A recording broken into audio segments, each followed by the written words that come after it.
السلام علیکم۔ حضرت علی رضی اللہ تعالیٰ عنہما فرماتے ہیں، مجھے مایوس ہونے والے شخص پر تعجب ہوتا ہے جبکہ اس کے پاس استغفار کی قوت موجود ہو۔ یہ دنیا بھی کتنی عجیب ہے، ایماندار کو بے وقوف، بے ایمان کو عقل مند اور بے حیا کو خوبصورت کہتی ہے۔ دوسرے کے محل میں غلامی کرنے سے بہتر ہے کہ انسان اپنی جھونپڑی میں حکومت کرے۔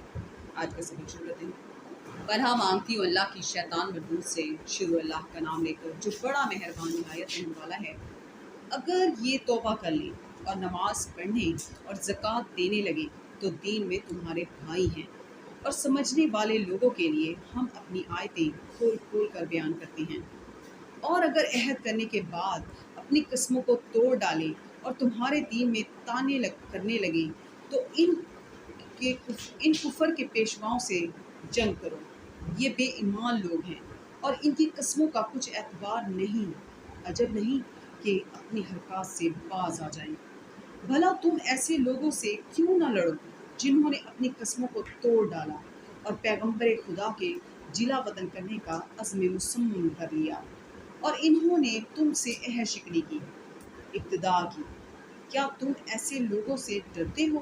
حالانکہ ڈرنے کے لائق اللہ ہے، بشرطے کہ ایمان رکھتے ہو۔ ان سے خوب لڑو، اللہ ان کو تمہارے ہاتھوں سے عذاب میں ڈالے گا اور رسوا کرے گا، اور تم کو ان پر غلبہ دے گا، اور مومن لوگوں کے سینوں کو شفا بخشے گا، اور ان کے دلوں سے غصہ دور کرے گا، اور جس پر چاہے گا رحمت کرے گا، اور اللہ سب کچھ جانتا اور حکمت والا ہے۔ صدق اللہ العظیم۔